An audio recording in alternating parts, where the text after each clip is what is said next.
Alright guys, so I don't know how well this is actually going to show up on camera. I'm just showing you my finished project. Well, it's 99% finished. Um, so this is the program that I use. It's called SketchUp. And I've been using this for a lot of different things. I used it for my other panel mounts, and I've used different things around my apartment when I had it, and I built a cat house and things like that. But anyway, so you can see right here is my actual shed, and this would be a left to right view. So if you're looking at it straight on, there's the front door, there's the left side of the roof, and there's the right side. Okay, now you can see here, this shed is 2 dimensions, so it's right on, it's right where it should be. And what I have here is the wood that's underneath here. These wood 2x4s are actually inside the shed, and that's so that I know where exactly to put my roof bolts, so I don't drill into one of these. So you can see here that this translucent, these translucent panels here, these squares or rectangulars, are actually my solar panels themselves, and I can fit 5 solar panels on the roof with a slight amount of overhang here, which is fine. That doesn't bother me at all. I can have a little bit of overhang. And I have a couple of 4x4s that I'm going to be using to actually mount these to the roof. Here's the 4x4. Now these are identical. There's going to be 2 of them total, but they're essentially identical, so I don't need to draw out 2 of them. But you can see here, here's the 4x4, and what I've done is I've notched it. Now the panels are going to be sitting on top of this, and you can see here where the roof bolts would go. And what I did is I gave myself a 1-inch notch between each roof bolt to allow for more ventilation and for more drainage, because obviously it's going to rain and water needs to go somewhere, and I don't want it to get caught up underneath these boards.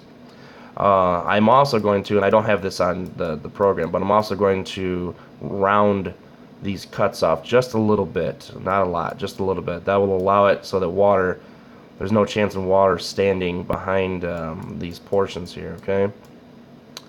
So it's going to take 2 16-foot 4x4s in order to get this completed, and the panels are just going to mount to this 4x4 on the top. Now you can see, this will give you a good idea of why I was thinking about security. The roof bolts, as you can see, are also going to be attached, and they're going to come down here, and they're going to attach to the actual roof, okay? The solar panel is going to sit over the top of it. So in order for anyone to actually get the panels off, they have to actually have access to the roof bolts, which are going to be inside the shed, okay? So they would have to detach the roof bolts first from the inside of the shed, then they would have to lift the entire thing off, because the bolts that are actually going to be attaching the panels to this 4x4 will be covered up. So what I'm going to end up doing is, and I'll try to get a good angle of this, what I'm going to end up doing here is I'm going to drill holes underneath here and then run bolts on the underside that will come up and grab the solar panels.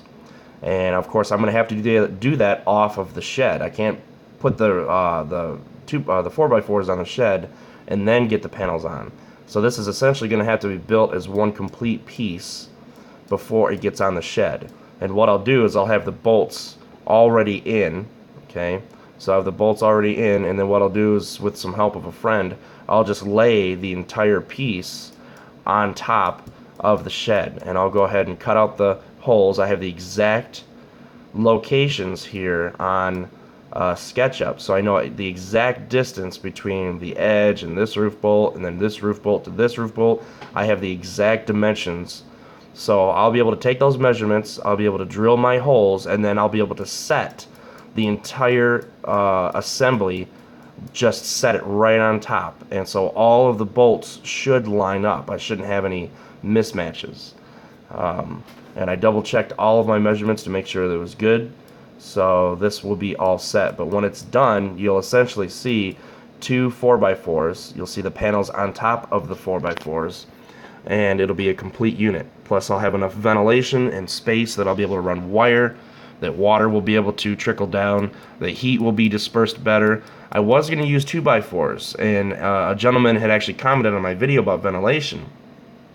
And while 1.5 inches of ventilation or space would have been enough, I began to think about the actual ability to disperse water, and cutting off 1/4 of an inch off of a 2x4 would only leave about 1.25 inches of actual clamping wood. So I decided to go with 4x4s instead. That way I can cut out or notch out a whole inch and still have plenty of strength, because this thing, when it catches wind, it's going to be putting some force on the whole assembly, and I want to make sure that it's going to hold, and 4x4s will definitely hold this, so I'm not worried about that. So anyway, this is what it looks like.